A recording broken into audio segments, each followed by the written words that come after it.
Hello students, welcome to R M English classes. R M English classes में आप सभी का स्वागत है। आइए आज वाक्यांश और उपवाक्य पढ़ते हैं, जिसको कहते हैं फ्रेज। वाक्यांश का मतलब क्या होता है? फ्रेज, शब्द समूह या वाक्यांश। उपवाक्य का मतलब क्या होता है? क्लाज। क्लियर? तो इसका अध्ययन करते हैं, क्योंकि कोई भी सेंटेंस रहता है तो उसमें वाक्यांश या क्लाज जरूर रहते हैं। तो जब इनको हम जानेंगे तो मिला के हम बड़े सेंटेंस बनाते, कॉम्प्लेक्स, कंपाउंड, और एक ही सिंपल सेंटेंस है तो वो क्लाज ही कहलाएगा। तो क्लाज ही सिंपल सेंटेंस हो जाता है। तो इस तरह से इसको हम अच्छे से समझते हैं। और इसके बाद पार्ट्स ऑफ स्पीच हम देखते हैं। आज 8 पार्ट्स ऑफ स्पीच के बारे में बेसिक जानकारी लेंगे। उसके बाद एक एक्सरसाइज देखेंगे। फिर उसके बाद इस तरह से नाउन, प्रोनाउन सबको डिटेल में पढ़ेंगे, पूरी जानकारी ग्रामर की लेंगे। तो इसलिए आप डेली आप वीडियो देखिए, पूरी आपकी तैयारी जो है चैनल के माध्यम से आपकी ग्रामर की हो जाएगी। चाहे जिस क्लास में हो या जिस कंपटीशन की तैयारी कर रहे हैं, सबके लिए यूजफुल होगा। देखिए यहाँ जैसे कि हम आपको रेन एंड मॉर्टिन की ग्रामर की किताब कंप्लीट करा रहे हैं, तो इसमें पहले रूल्स देख ले रहे हैं, तुरंत एक्सरसाइज भी देखेंगे। इन ए कॉर्नर, कोने में, शब्दों का समूह देखिए। मतलब किसी भी वाक्य में है इन ए कॉर्नर, कोने में, तो इसका अर्थ है किंतु पूर्ण अर्थ नहीं है। यानी कि शब्दों का एक ऐसा समूह जो अर्थ देता हो। यहाँ दोस्तों कट गई है टाइपिंग मिस्टेक, इसमें आप करिए किंतु पूर्ण अर्थ। शब्दों का अर्थ देता हो किंतु पूर्ण अर्थ नहीं देता हो। क्लियर? किंतु पूर्ण अर्थ न देता हो वाक्यांश कहलाता है। तो फ्रेज, यानी कोई आपसे पूछ लेगा फ्रेज किसे कहते हैं, तो आप इसमें से शॉर्ट में नोट्स भी बना सकते हैं। शब्दों का ऐसा समूह जो अर्थ देता हो किंतु पूर्ण अर्थ न देता हो। ठीक है, किंतु पूर्ण अर्थ न देता हो वाक्यांश कहलाता है। शब्दों का ऐसा समूह जो अर्थ देता हो किंतु पूर्ण अर्थ न देता हो, वाक्यांश कहलाता है। क्लियर? अब देखिए, जैसे वाक्य देख लेते हैं, इसमें वाक्यांश आप पहचानिए। तो इसमें जो तिरछे छपे शब्द हैं सभी वाक्यांश है। जैसे the sun rises in the east, सूर्य पूरब में निकलता है। सूर्य निकलता है, द सन सब्जेक्ट हुआ, वर्ब आपका राइजेस कहाँ निकलता है? इन द ईस्ट, तो पूरब में निकलता है। तो इन द ईस्ट आपका क्या है? आपका एक फ्रेज है। जैसे फ्रेज में क्या नाउन होता है, नाउन हो सकता है, उसके पहले प्रीपोजिशन हो सकता है, एडवर्ब हो सकता है, एडजेक्टिव हो सकता है, ये सभी कुछ हो सकते हैं। लेकिन आपको सेंटेंस का एक भाग रहेगा, इसमें सब्जेक्ट और वर्ब नहीं रहते हैं। क्लियर? तो इस तरह से इसको हम फ्रेज कहते हैं, फ्रेज इन द ईस्ट। दूसरे में the Humpty Dumpty sat on a wall. Humpty Dumpty जो है दीवार पर बैठ गया। अब यहाँ क्या है? ऑन ए वॉल, कहाँ बैठा? दीवार पर। वर्ब है सेट, कहाँ बैठा? दीवार पर। तो वाल नाउन है, ऑन प्रीपोजिशन है। इस तरह से इसमें सब्जेक्ट वर्ब नहीं रहते हैं।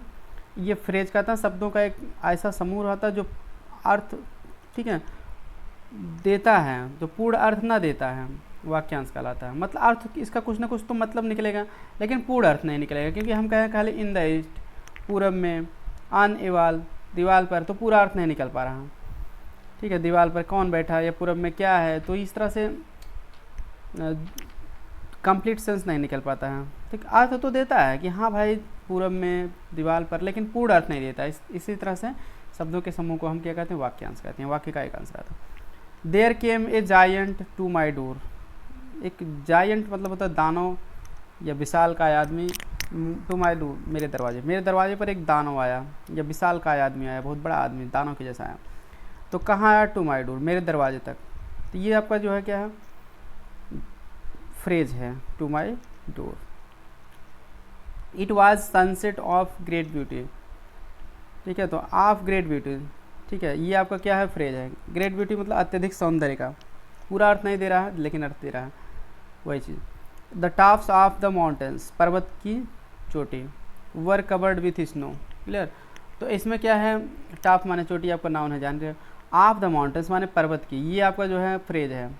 ठीक, तो इस तरह से पूरा अर्थ नहीं दे पा रहा है, लेकिन पर्वत की, लेकिन वाक्य का एक अंश है ना, इसलिए। सब्जेक्ट और वर्ब, ठीक है, को छोड़ देते हैं तो जो बच जाता है उस तरह से उसको हम फ्रेज कहते हैं। क्लियर? तो यहाँ टॉप्स जो है आपका नाउन है, ऑफ द माउंटेन्स आपका फ्रेज है। ठीक है, वार कवर्ड, अब यहाँ विथ स्नो, पर्वत के साथ स्नो नाउन था, विथ जो आपका प्रीपोजिशन है, तो इसको प्रीपोजिशनल फ्रेज कहा जा सकता है। लेकिन ठीक है, मुख्य फ्रेज इसमें ऑफ द माउंटेन्स। इस show me how to do it, show me मुझे दिखाओ, हाउ टू डू इट कि इसे कैसे करना है, तो हाउ टू डू इट, ठीक। तो ये आपका क्या है, फ्रेज है, दिखाओ कि क्या दिखाओ, हाउ टू डू इट कि इसे कैसे करना है, ये आपका एडवर्बियल फ्रेज है, ठीक है। तो इस तरह से आपको फ्रेज के बारे में जानकारी हुई। यहाँ किताब में जो तिरछे छपे शब्द हैं उनको बताया गया है कि ये सभी फ्रेज हैं, ठीक है। पहले में in the east, on a wall, my door, great beauty of the mountains, how to do, इन सभी का अर्थ तो निकल रहा है लेकिन पूरा अर्थ नहीं निकल रहा है, इसलिए इनको फ्रेज कहते हैं। क्योंकि परिभाषा आपको पता है, शब्दों का ऐसा समूह जो अर्थ देता हो, क्लियर, जो अर्थ देता हो किंतु पूर्ण अर्थ ना देता हो, वाक्यांश कहलाता है। अब यहाँ देखिए नीचे फिर दिया गया, नीचे वाक्यों में तिरछे पे शब्दों के समूह को देखिए।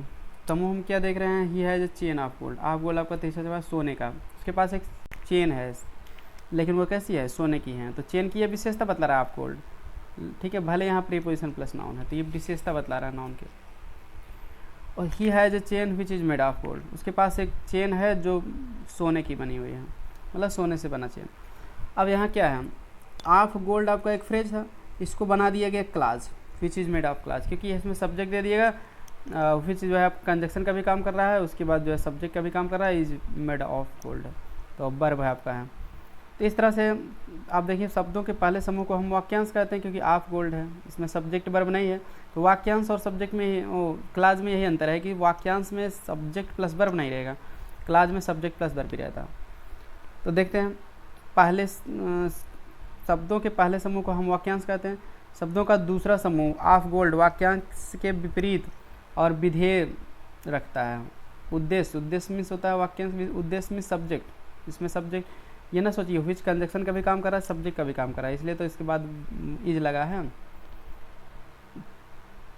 अब देखिए सब, ठीक है, उसके बाद अब देखिए शब्दों का दूसरा समूह ऑफ गोल्ड वाक्यांश के विपरीत उद्देश्य यानी सब्जेक्ट और विधेय, यहाँ उद्देश्य ये है विच, या जिसको आप सब्जेक्ट भी कहते हैं, विधेय इज मेड ऑफ रखता है। फिर उसके बाद शब्दों का ऐसा समूह, ठीक है, यहाँ कट गया थोड़ा सा, ऐसा समूह, इसको आप लिख लीजिए, ये समझ लीजिए, शब्दों का एक ऐसा समूह, ठीक है, शब्दों का ऐसा समूह जो किसी वाक्य का अंश हो तथा जिसमें उद्देश्य और विधेय हो, उपवाक्य कहलाता है। शब्दों का ऐसा समूह जो किसी वाक्य का अंश हो, मतलब बड़े वाक्य का एक भाग होता है, और जिसमें सब उद्देश्य और विधेय हो, उद्देश्य और विधेय मतलब सब्जेक्ट और प्रेडिकेट हो, उपवाक्य कहलाता है। जैसे नीचे हम देखते हैं उपवाक्य का example, people who pay their debts, वे लोग जो अपना कर्ज चुकाते हैं, आर इंटरेस्टेड, विश्वास पात्र होते हैं। तो यहाँ पीपुल, अब पीपुल के बाद क्या है, who pay their debts, who मतलब क्या, पीपुल के लिए लगा, ये आपका सब्जेक्ट भी है, कंजक्शन का भी काम कर रहा है। अब वर्ब पे है, तो हु पे देयर डेब्ट्स, ये तिरछे छपे शब्द जो हैं ये आपके फ्रेज क्लाज हैं। कैसे हैं तो आपको पता चल गया, क्योंकि ये सभी जानना बहुत जरूरी है, क्योंकि बड़े बड़े वाक्य हमको तभी समझ में आएंगे, या छोटे वाक्य में भी इस तरह से बहुत बड़ा नहीं है तब भी रहते हैं क्लास, इसलिए इसको जानना जरूरी है। वी कैन नॉट स्टार्ट, हम शुरू नहीं कर सकते हैं, while it is raining, while it is raining मतलब जब तक बारिश हो रही है। अब यहाँ क्या है, वाइल देखिए कंजक्शन है, इट इज़ रेनिंग, इट और वर्ब दोनों मिल जा रहा है ना, तो वाइल इट इज़ रेनिंग, इसको क्लाज कहते हैं। जैसे क्लाज में क्या होता है कि दो क्लाज, जैसे बड़ा वाक्य रहता है तो उसमें दो क्लाज रहते हैं, एक होता है प्रिंसिपल क्लाज, एक सबऑर्डिनेट या कोऑर्डिनेट रहता है। तो जो देखिए इसमें क्या है कि जो कंजक्शन से, क्लाज में कंजक्शन से भी जुड़ा रहता है, जो प्रिंसिपल क्लाज होती है वो कंजक्शन बिना कंजक्शन की होती है, जैसे वी कैन नॉट स्टार्ट, इसमें पीपुल और इंसल्टेड, ये प्रिंसिपल क्लाज कहलाती है। जो कंजक्शन जिसमें जुड़ा रहता है उसको हम प्रिंसिपल क्लाज नहीं कहते, यही पहचान है इसकी। तो फिर क्लाज के बारे में आपको डिटेल में आगे बताया जाएगा। तो we can not start while it is raining, ठीक है। तो वैसे तीन प्रकार की क्लाज होती है, प्रिंसिपल क्लाज जिसमें कोई कंजक्शन नहीं रहता, जो उसमें कंजक्शन रहता है उसको हम तो या तो कोऑर्डिनेट क्लाज कहते हैं या तो सबऑर्डिनेट क्लाज कहते हैं, क्लियर। अब दूसरे में वाइल इट इज रेनिंग आपका क्लाज है। I think that you have made a mistake, अब यहाँ क्या है, you have made a mistake आपका क्लाज है, ठीक है, कंजक्शन दैट से जुड़ा है। तो इसके पहले में भी देखिए इट इज रेनिंग क्लाज है, हु पे देयर, ये सब क्लाज है, कंजक्शन देखिए यहाँ हु कंजक्शन का भी काम कर रहा है, सब्जेक्ट का भी, वाइल इसमें कंजक्शन है, दैट कंजक्शन है। इस तरह से जो है ये बड़े वाक्य का एक भाग होता है, इसमें सब्जेक्ट और वर्ब रहता है, यही इसकी पहचान है, उसको हम क्लाज कहते हैं। जबकि फ्रेज में कहीं भी सब्जेक्ट और वर्ब आपको नहीं रहेगा। तो आई होप अब यहाँ तक क्लाज और फ्रेज समझ गए होंगे। चलिए आगे चलते हैं अब दूसरे टॉपिक पर, पार्ट्स ऑफ स्पीच की तरफ। आइए पार्ट्स ऑफ स्पीच की एक झलक देखते हैं, इसके बाद जो है इस पार्ट्स ऑफ स्पीच को डिटेल में फिर आगे पढ़ेंगे। आज आपको सभी पार्ट्स ऑफ स्पीच से परिचय करवाया जाएगा और ओवरऑल आप इसका जो है जान लेंगे कि क्या क्या होती हैं। और देखिए पार्ट्स ऑफ स्पीच सबको पता 8 प्रकार के होते हैं, इसलिए हम इसको जल्दी जल्दी बताते जा रहे हैं ताकि आपको एक्सरसाइज हल करने में दिक्कत ना हो। पहला है संज्ञा, ठीक है। उसके बाद विशेषण, सर्वनाम, क्रिया, क्रिया विशेषण, संबंध सूचक, अव्यय जिसको प्रीपोजिशन कहते हैं, कंजक्शन होते हैं, विस्मयादि बोधक, इंटरजेक्शन, ये सभी पता है। अब नाउन की बात करें, किसी व्यक्ति, स्थान या वस्तु के नाम को संज्ञा कहते हैं, ठीक है। जैसे अकबर देखिए व्यक्ति है, किंग ठीक है कोलकाता स्थान का नाम है, ठीक है। और यहाँ रोज़ गुलाब के फूल का नाम है, सन सूर्य का नाम है। इस तरह से किसी भी व्यक्ति, वस्तु या स्थान के जो भी हम नाम लेते हैं उसको हम संज्ञा कहते हैं। दोस्तों संज्ञा के बारे में डिटेल वीडियो आपको पार्ट्स ऑफ स्पीच के नाम से इसी में मिल जाएगी, आप चाहें तो उसको पढ़ सकते हैं, सभी प्रकार सहित बताया गया है, नाउन प्रोनाउन ये सभी। अब यहाँ आपको हम किताब कवर करा रहे हैं तो इसमें जो बातें लिखी गई हैं सभी अच्छी, मतलब कि जानने योग्य बातें, इसलिए हम उसको बता रहे हैं। वह शब्द, वस्तु शब्द में जैसे व्यक्ति, वस्तु, स्थान 3 है ना, को संज्ञा कहते हैं। तो वस्तु में निम्नलिखित बातें आती हैं, ये ना सोचो वस्तु में कोई वस्तु ही आती है, तमाम बातें आती हैं देखने का। वे सब पदार्थ जिन्हें हम देख सकें, सुन सकें, चख सकें, छू सकें या सूंघ सकें, ये सभी वस्तु में ही आएंगे। और वे बातें जिसके विषय में हम सोच सकें किंतु इंद्रियों द्वारा समझ ना सकें, वो भी इसी में आएंगे। इंद्रियों का मतलब जैसे हमारी इंद्रियां हैं, आँख, कान, नाक, गला, ये सब 5 ज्ञानेंद्रिय है ना, तो इनके द्वारा, ठीक है, वो भी इसी में आती हैं। यानी मूर्त और अमूर्त सभी चीज़ें इसमें आती हैं। संज्ञा के अर्थ में कुछ वृद्धि करने वाले शब्द जो है विशेषण कहलाते हैं। विशेषण किसे कहेंगे? जो शब्द संज्ञा के अर्थ में वृद्धि करें, यानी नाउन या प्रोनाउन की जो विशेषता बतलाते हैं उसे विशेषण कहते हैं। आप याद किए होंगे ना, तो नाउन या प्रोनाउन की भी जो है वृद्धि करें, यानी उसकी विशेषता बताएं, नाउन प्रोनाउन की विशेषता बतलाने वाले शब्द को विशेषण कहते हैं। वही बात यहाँ भी लिखा है कि संज्ञा के अर्थ में जो वृद्धि करें, आप इसको ऐसे भी समझ सकते हैं, जो नाउन या प्रोनाउन की विशेषता बतलाए विशेषण कहते हैं। जैसे example, he is a brave boy, वह एक बहादुर लड़का, लड़का तो है लेकिन बहादुर लड़का, तो बहादुरी में उसकी वृद्धि हो गई ना, ब्रेव लड़का है लेकिन बहादुर लड़का, तो उसकी विशेषता हो गई। अब देखिए, there are 20 boys in the class में 20 लड़के हैं, लड़के तो हैं लेकिन 20 हैं, तो उस विशेषता हो गई, यानी कि संख्या में को बता दिया गया, एकदम विशेषता बतला दिया गया, तो उसके अर्थ में वृद्धि इस तरह से। सर्वनाम वह शब्द है जो नाउन के स्थान प्रयोग होता है, जैसे जॉन इज एब्सेंट, जॉन अनुपस्थित, बिकॉज ही इज इल, क्योंकि वह बीमार है। वह मतलब क्या, जॉन बीमार है, तो उसके स्थान पे ही लगा दिए, ठीक है। The books are where you left them, किताबें वही है जहाँ तुम उन्हें छोड़े थे, उन्हें मतलब क्या, किताबें। इस तरह से ये सभी नाउन के स्थान पर आते हैं, प्रोनाउन कहलाते हैं। जिस शब्द से काम का करना या होना या किसी गतिविधि या स्थिति का संकेत मिले उसे क्रिया कहते हैं। जैसे क्रिया का मतलब ये एक्शन वर्ब, इसको शॉर्ट में कहते हैं, मतलब कोई काम होता है उससे, ठीक है, काम का करना या होना या किसी गतिविधि या स्थिति का संकेत मिले जिससे उसे हम क्रिया कहते हैं। अब दूसरी भी परिभाषा याद होंगी, जिससे किसी कार्य का करना या होना पाया जाए उसे क्रिया कहते हैं। ये शब्द किसी व्यक्ति, वस्तु या स्थान के बारे में कुछ बताते हैं। आगे आपको डिटेल में इसको बताया जाएगा, तो इसलिए आपको अभी केवल इंट्रोडक्शन टाइप में बता दिया जा रहा है जो किताब में दिया गया है। इसके बाद डिटेल में दिया गया। The girl wrote a letter to her cousin, लड़की ने अपने कज़न को एक जो है पत्र लिखा, ठीक है। Kolkata is a big city, तो इसमें इज देखिए वर्ब है। Iron and copper are useful metal, are verb है, सभी हैं। क्रिया विशेषण किसे कहते हैं? एडवर्ब जिसको कहते हैं किसी अन्य क्रिया विशेषण के अर्थ में कुछ वृद्धि करता है। क्रिया, देखिए अब यहाँ क्या परिभाषा की, क्रिया विशेषण अथवा किसी अन्य क्रिया विशेषण, यानी वर्ब, एडजेक्टिव या अदर एडवर्ब के अर्थ में कुछ वृद्धि करने वाले शब्द को क्रिया विशेषण कहते हैं। मतलब क्रिया विशेषण का काम क्या है? वर्ब के अर्थ में वृद्धि करता है। जैसे नाउन के तो, नाउन या प्रोनाउन की तो विशेषता बतलाएगा, उसको एडजेक्टिव कहेंगे, तो लेकिन यहाँ नाउन प्रोनाउन की बात ही नहीं रहेगी और इंटरजेक्शन, ये तीनों की बात नहीं रहेगी।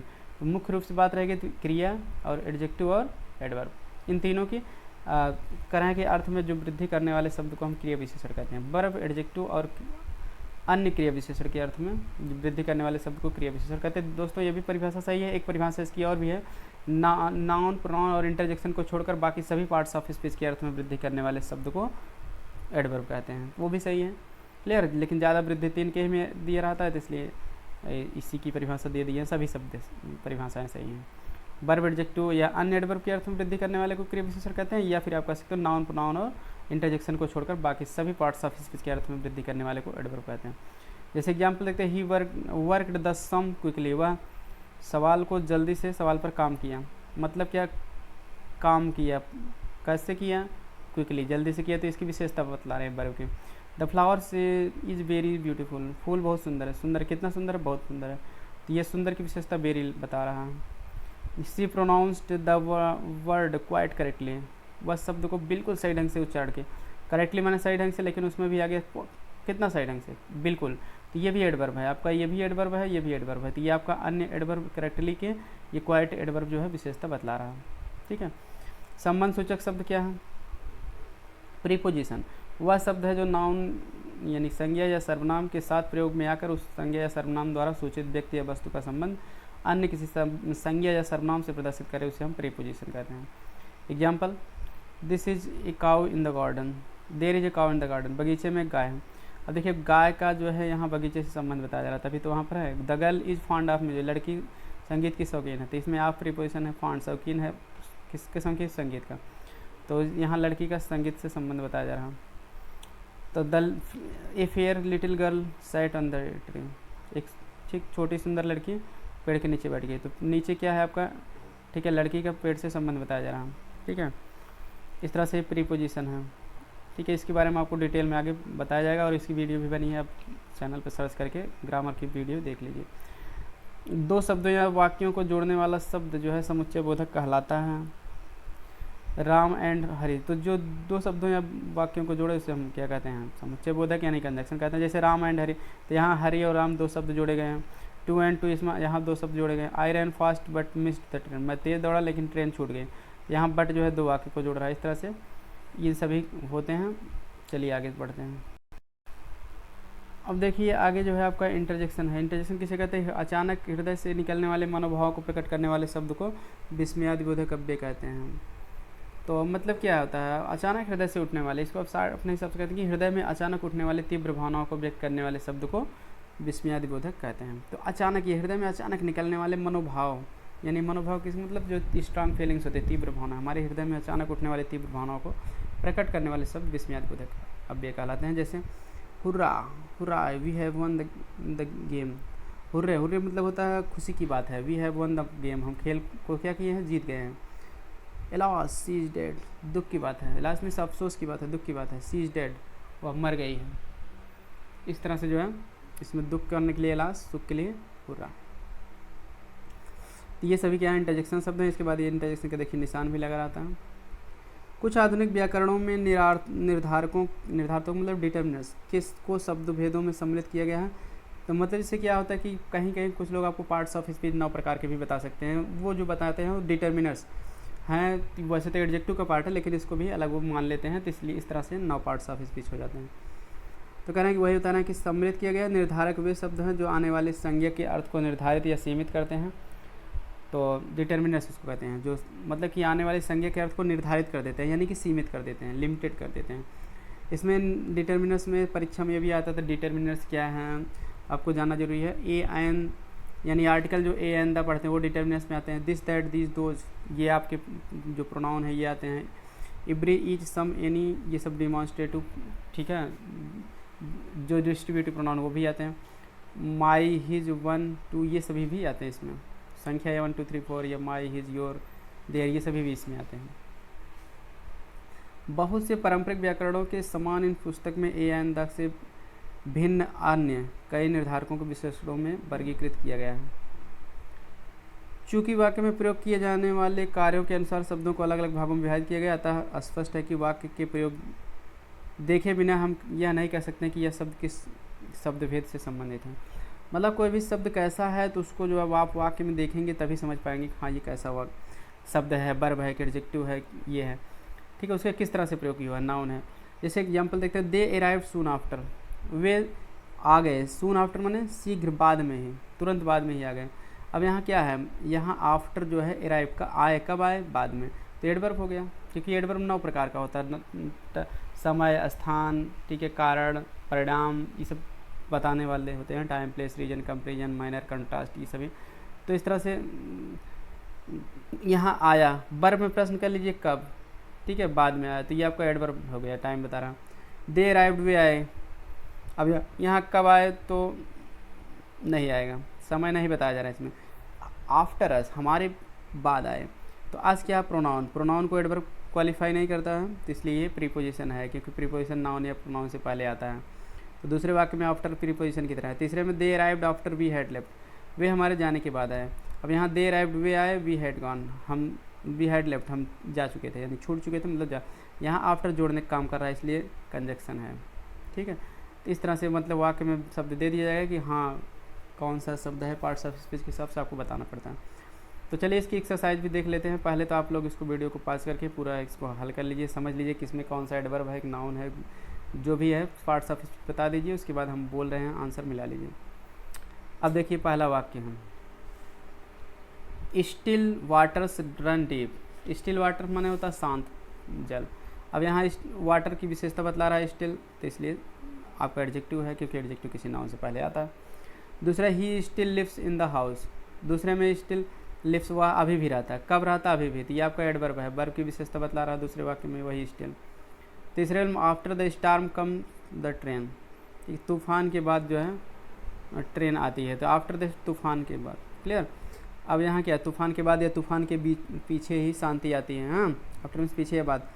तो यहाँ नाउन है स्टार्म, तो इसके पहले आया, ये प्रीपोजिशन है, नाउन से संबंध बताने के लिए आ रहा है।